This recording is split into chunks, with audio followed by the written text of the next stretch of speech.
आपने इधर ईडी का भी कार्रवाई को देखा है, किस प्रकार से ईडी की कार्रवाई को भी उन्होंने टालते रहा, कितना नोटिस देता है फिर आते नहीं है।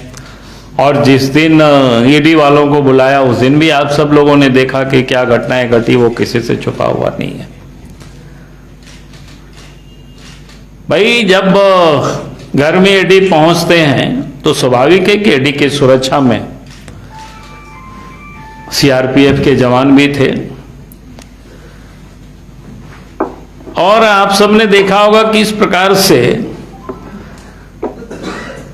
आज तो अखबारों में सब छपा है कि उन्होंने उसके आईजी के ऊपर ही केस कर दिया। और केस इस आधार पर क्या कि भाई 144 लगाया हुआ था।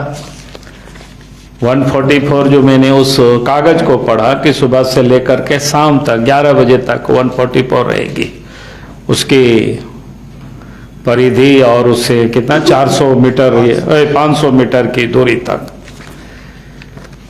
और झारखंड मुक्ति मोर्चा के नेता और लोगों को बुलाया था तीर धनुष और डंडे हरे हथवार के हथियार के साथ, उसके घर से लेकर के पूरा राजभवन के जो पीछे का जो मेन रोड का सब जगह लोग खड़े थे। हम लोग भी आते जाते लोगों को देख रहे थे।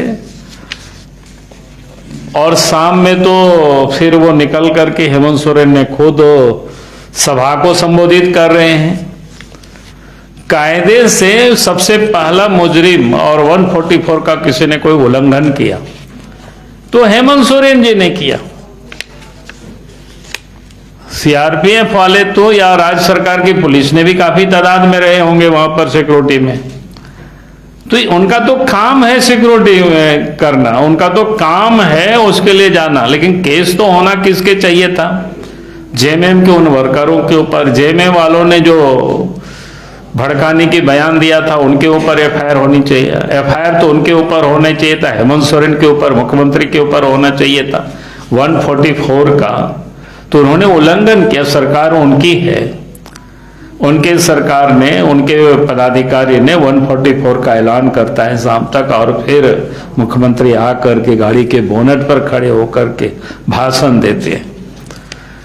मैंने इसलिए इन सारे बातों को ये कह रहे थे कि भाई किस प्रकार से ये पूरे परिवार हेमंत सोरेन के वो भ्रष्टाचार में लिप्त है और भ्रष्टाचार से बचने के लिए ये तरह तरह के हथकंडे को ये अपना रहे हैं।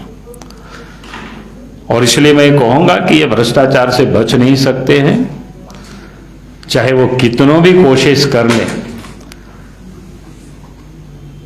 जब तक एक एक भ्रष्टाचारियों को कि सही जगह तक हम लोग नहीं पहुंचा देते हैं, तब तक आंदोलन जारी रहेगी और संघर्ष जारी रहेगा।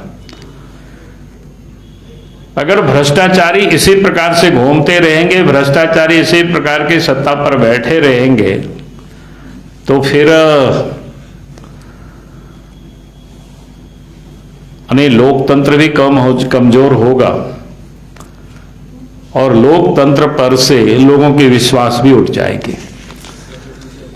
इसलिए जिन लोगों ने भ्रष्टाचार किया है, जिन लोगों ने जनता की गाढ़ी कमाई का पैसा को लूटा है, जिन लोगों ने कानून का दुरुपयोग किया है, वैसे सभी लोगों को सजा मिलनी चाहिए। और उन सभी लोगों को सजा दिलाने तक भारतीय जनता पार्टी लड़ते रहेगी, आवाज उठाते रहेगी, संघर्ष करते रहेगी। और हमें पूरा विश्वास है एक दिन सबको जहां जगह है होटवार वहां जाना ही पड़ेगा।